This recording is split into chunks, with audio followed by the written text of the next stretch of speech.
Nagaan isiniif haa ta'u, an maqaan koo Lammisaaf Kabbadeen jedhama. Har'a barsiisa wayii jaalala irratti xiyyeeffatu yuutuubii michuu irratti isinii qabadhee dhiyaadheera. Akka nu hordoftan jaalala Waaqayyoon isin affeera.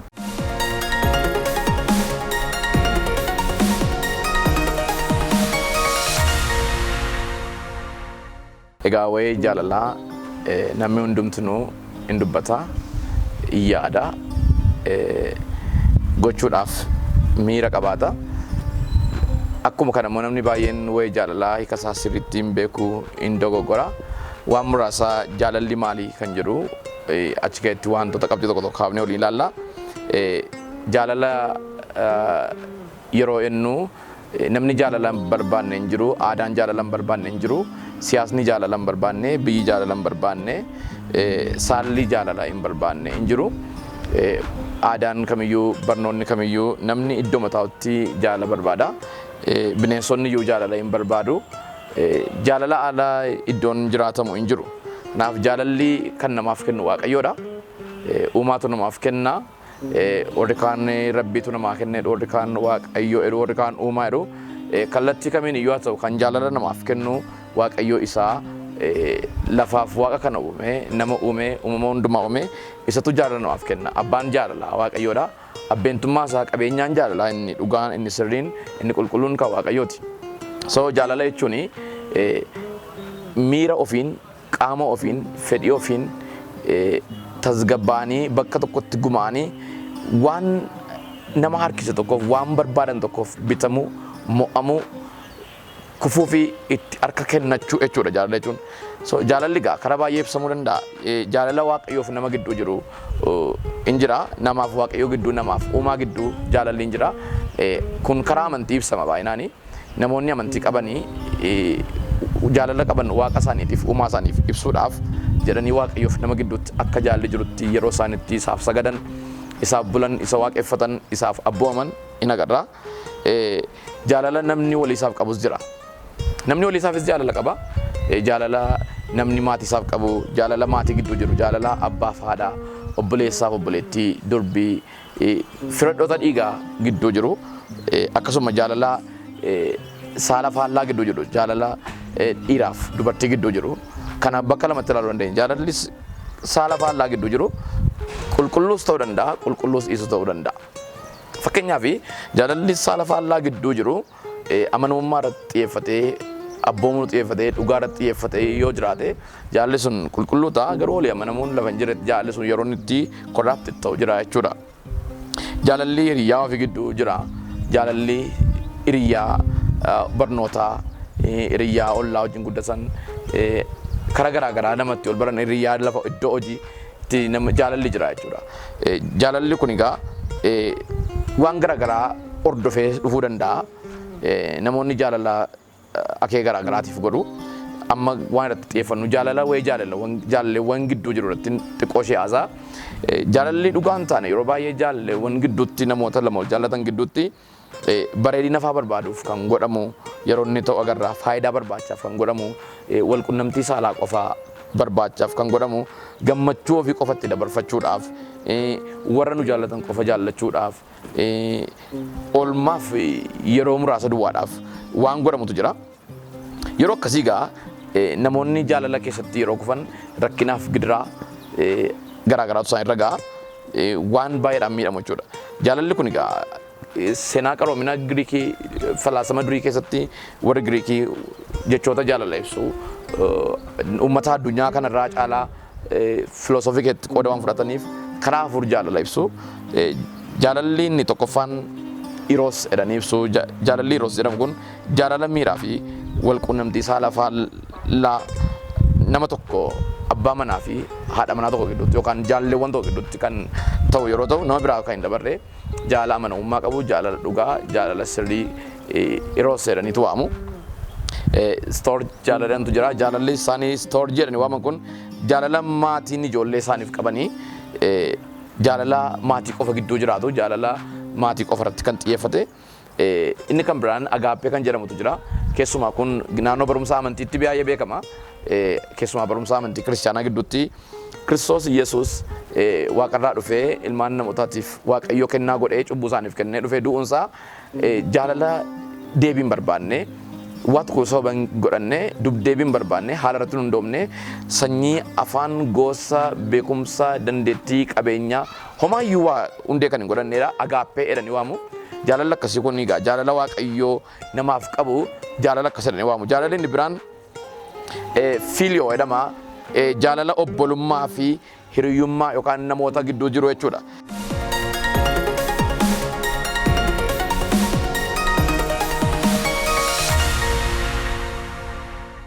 Okay, hiika jaalalaa fi gosoota jaalalaa egaa kanneen armaan olitti dubbanne yoo ta'u jaalala saala faallaa gidduutti akkamitti jira? Saalalli saala faallaa gidduu dhiira tokkoof dubara tokko gidduutti akkatti jaalalli jiraatu faallaa isa kan hiriyyummaati. Hiriyyummaa isaa obbolummaa irraa jechuudha. Sababni isaa jaalalli saala faallaa gidduutti gaggeeffamu jaalala miira harkisuu irratti xiyyeeffata. Waaqayyo yeroodhuma nama uumu yeroodhuma dhiira uumu dhiirri akka inni dubartii hawwisuu danda'utti uume yerooma dubartii uumu immoo akka isheen dhiira hawwisuu dandeessutti uume. Kanaaf jara kana lamaan gidduutti jaalalli bifa hawwiitiin gaggeeffama. Hawwii miira irratti xiyyeeffateetu jechuudha. Lafa inni itti daangeffamu hin jiru. Karaa ittiin jaalala saala faallaa kana gidduu jiru abaluu akkasirra jaallata abaluu akkasirra jaallata jedhanii karaa ittiin bira ga'amu qorannoon bira ga'amu hin jiru. Seenaan tokko namichi ogummaadhaan biyya lafaa kanatti beekamu Solomoon namichi jedhamu tokko wayee kanaa yeroo ibsu karaa ittiin dargaggeessaaf dargaggeettii wal jaallatanii namni iyyuu quban qabu jedha. Wantoota ja'atu nama ajaa'ibanii torbaffaa kun immoo baay'ee nama dinqaadha. Karaa itti dargaggeessii fi dargaggeettiin wal baranidha. Kanaaf jaalalli saala faallaa gidduu jiru waan baay'ee namatti tolu, waan baay'ee eebbifama, waan baay'ee nama dinqisiisu. Achumarraa ka'etu namni maatii ta'a, abbaaf manaaf haadha manaa walii ta'a, achirraa ijoollee uumamaa. Guutummaan biyya lafaarra namni hammi kun baay'atu kan inni guute jaalala kanarraati. Bu'aa jaalala kanaati jechuudha. Bu'aa Addaamiif Hewaan, bu'aa arrallee dhiira tokkoo fi dubara tokkoo nama walirraaf waliin beenne irraa dhufaa jechuudha. Kanaaf jaalalli saala faallaa gidduu jiru yoo sirriitti to'atame, yoo sirriitti karaa sirrii ta'uun, karaa nagaadhaan, karaa beekumsa qabuun, karaa ogummaa qabuun, karaa bilchina qabuun yoo sirriitti to'atame jarreen lamaaniif bu'aa buusuu danda'a.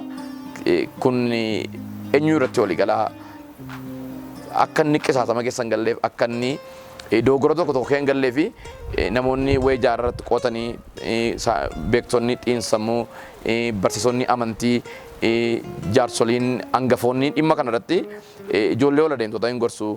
Warra jaalala sana keessa jiran maatii jaaratan keessa jiranis jaalalli sun akka inni gara biraatti hin geddaramnee fi yeroo hundumaa eeggannoo qabaachuu qaba. Garuu jaalalli saala faallaa gidduu jiru kun qabeenya irratti hundaa'uun irra hin jiraatu.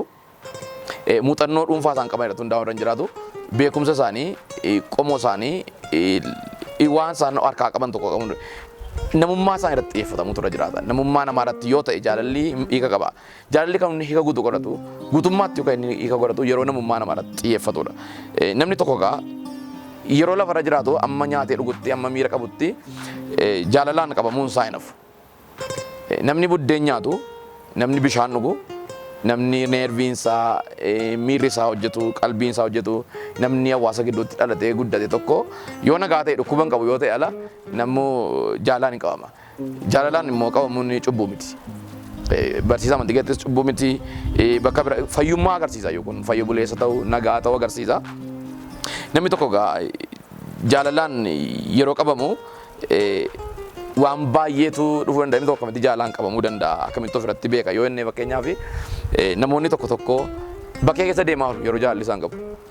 Calluma jedhanii bakkee keessa deemaa oolu lafa nama jaallatan sana argan barbaadu. Tokko tokko immoo taa'anii yaadaa oolu, waa'ee nama sanaa yaadaa oolu. Yoon baratu ta'ee barullee isaan irratti maqaa namni sun ittiin ka'u ispeelingii nama sanaa waan qubee maqaa nama sanaa jalqabaa ittiin barreessu. Warri kaan nyaata lagatu, warri kaan irriba dhabu. Ani akka gootti inni nyaata nama lagu sun gaarii miti nama miidhuu danda'a.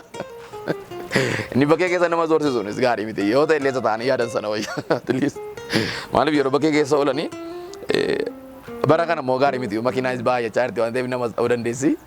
Kanaaf tasgabbaa'anii yoo miira bishaataadhaan jaalala kana itti yaadan ta'uu danda'a. Namoonni tokko tokko yoo nama isaan jaallate yoo hin argin oolan waan doon itti fakkaata. Kun namni miira dargummaa fi kee darbee jira. Namni miira akkasiin hin dhabu. Miira akkasiin dhabu namni karaa baay'ee baruu danda'a namni. Maatii gidduutti jeequmsa kaasa namni. Maatiidhaan waan maatiitiin jedhanii hin abboomamu. Tokko tokko maatiif hin abboomaman. Nama sana bukkee oolu. Kun garummaan isaa yeroo malee jaalala jalqabuun sirrii miti. Horii tokko tokko yeroo qal'adana keedoo ijoolleen durbaa baay'ee cimtuu taate kan isheen utuu dhiirri hin gaafatin baay'ee cimtuun kutaa torba geesseedha. Baay'ee cimtuu isheetu jechuudha. Cimtuu isheetu kutaa torba gaa torba booda ishee gaafatu jedhu. Dhiirri baay'ee obsa qabu kutaa 12 gaa jedhu. Utuma gara 10 ol fidatanii ammallee gara 10tti umurii gara 18 16 ol dhufee gaariidha.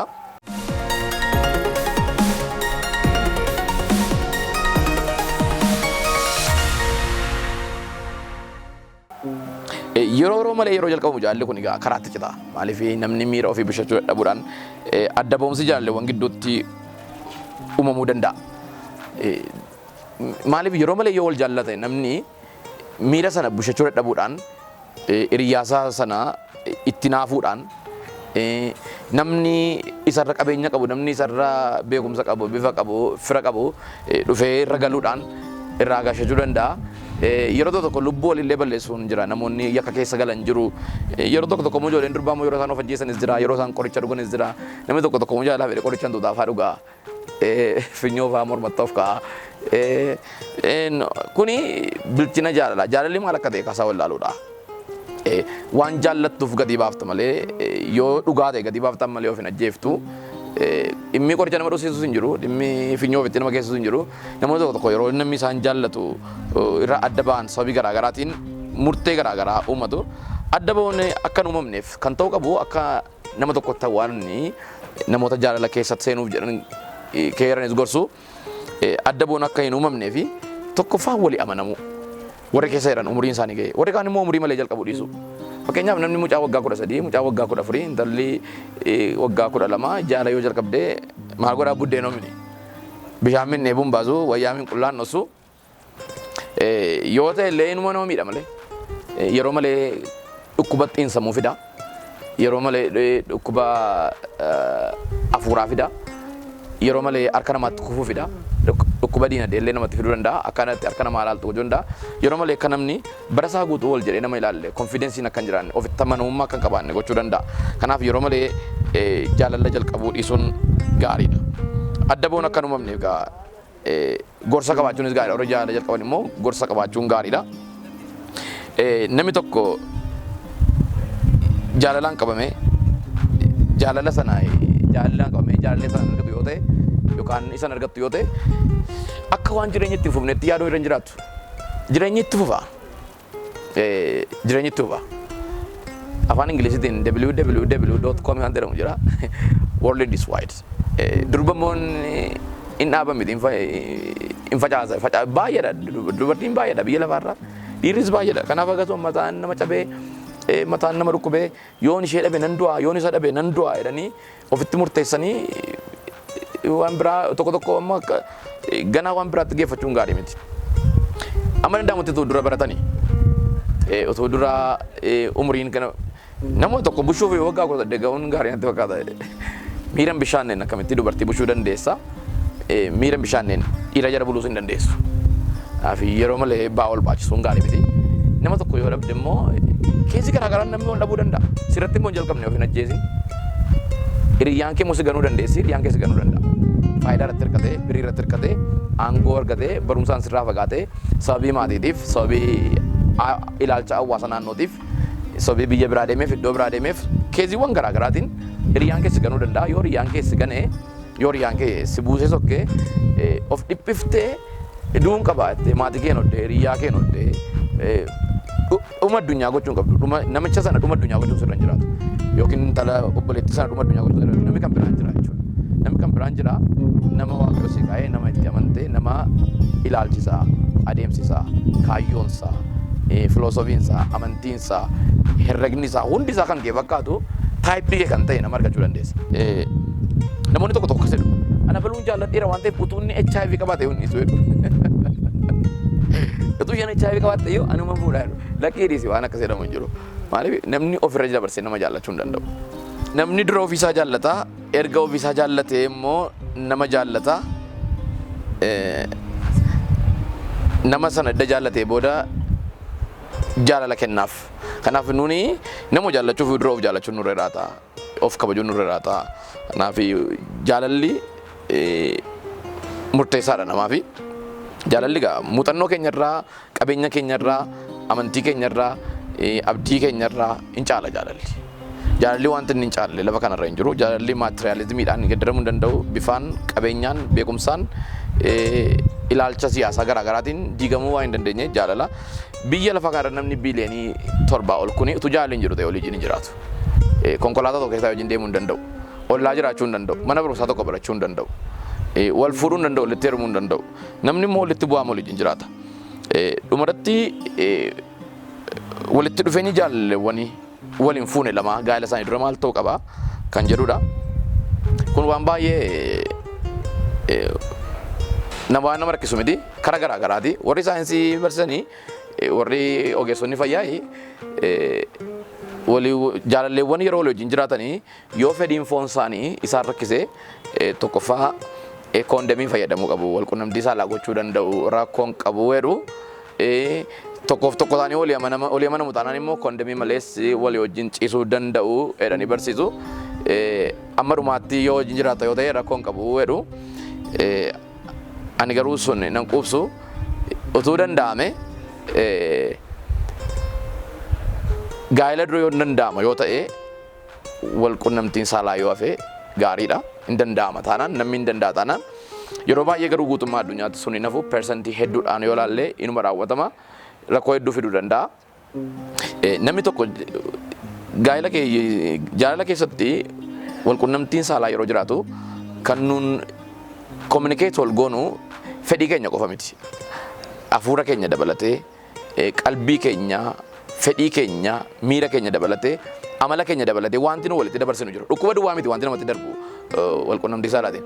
Namni yeroo baay'ee waan dhukkubi qofa darbu se'a. Dhukkuba qofa miti kan namatti darbu. Waan baay'ee namatti darba jechuudha.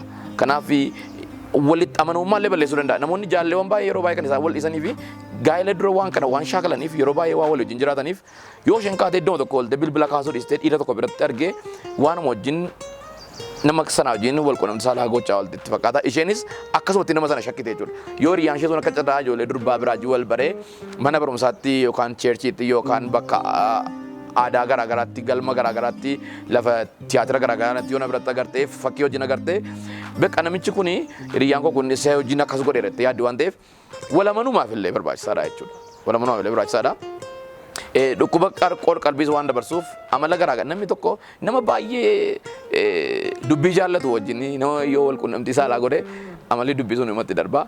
Nama baay'ee lola jaarratu nama baay'ee nama dhiphataa wayii duukaa yoo oole namni communicatii wal godheera waan ta'eef namichi sun illee dhiphachuutti kaa waan baay'ee walitti dabarsaa jiru. Yeroo al tokko namni wal bira ga'u qaama keenya qofa miti kan wal bira ga'u namni immoo walqunnamtii saalaa gaheetti hin tuqamne hin jiru. Kanaaf amma danda'ametti sun utuu persentii isaa xiqqaate danda'amnaan immoo utuu dhiifame. Inni kan biraan jaalalleewwan gaa'ela isaanii dura waa isaan gochuu qabanii karoora qabaachuu qabu. Karoora gumee waliin gara fuulduraatti deeman waliin baafachuu qabu. Mul'ata isaanii walitti mutu irra jiraata. Maal akka barbaadan ilaalcha akkamii diinagdee qaban bakka kam akka jiraachuu qaban wayii gara fuulduraa jireenya isaanii waliin mari'achuutu irra jiraata. Yeroo wal argan karaa baay'ee namni gammaduu danda'a. Walqunnamtii saalaa duwwaa miti namni kan gammadu karaa baay'ee gammaduu danda'a namni karaa amantii isaati.